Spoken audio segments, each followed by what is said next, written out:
உங்கள் ஆரோக்கியம் எங்கள் லட்சியம். ஆச்சி மசாலா வழங்கும் மணிச் செய்திகள். இணைந்து வழங்குபவர்கள் அரசன் சோப். ரொம்ப ரொம்ப நல்ல சோப்.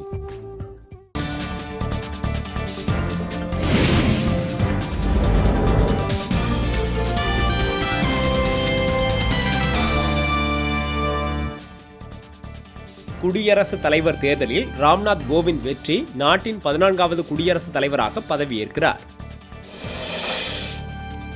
திருவையாறு அருகே பாசன நீர் வாய்க்காலை தூர்த்து கட்டப்பட்ட மதுக்கடையை எதிர்த்து விவசாயிகள் போராட்டம். வேலூர் அருகே இருசக்கர ஊர்தியில் வந்த மதுபோதை இளைஞர்கள் சரக்குந்தை முந்த முயன்றபோது விபத்து, 20 பலி. நடுவண் அரசின் மக்கள் விரோத போக்கை கண்டித்து கோவை அரசு கலைக்கல்லூரி மாணவர்கள் ஆர்ப்பாட்டம். நடிகர் கமலஹாசன் திமுகவின் ஊதுகுழலாக செயல்படுவதாக புதுக்கோட்டையில் ராஜா பேச்சு. இயற்கை சூழலை பாதுகாக்க மாற்று எரிசக்தி அவசியம் என பொள்ளாச்சியில் நடைபெற்ற கருத்தரங்கில் வலியுறுத்தல்.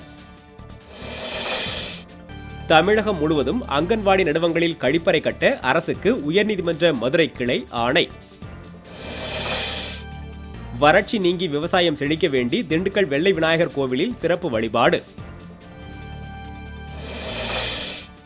தூத்துக்குடி ஆட்சியர் அலுவலகத்தில் நடந்த குறைதீர் கூட்டத்தில் இருக்கைகள் இல்லாததால் விவசாயிகள் ஆர்ப்பாட்டம்.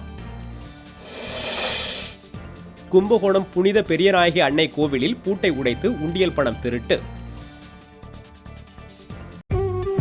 உங்கள் ஆரோக்கியம் எங்கள் லட்சியம். ஆச்சி மசாலா வழங்கிய மணிச் செய்திகள். இணைந்து வழங்கியவர்கள் அரசன் சோப். ரொம்ப ரொம்ப நல்ல சோப்.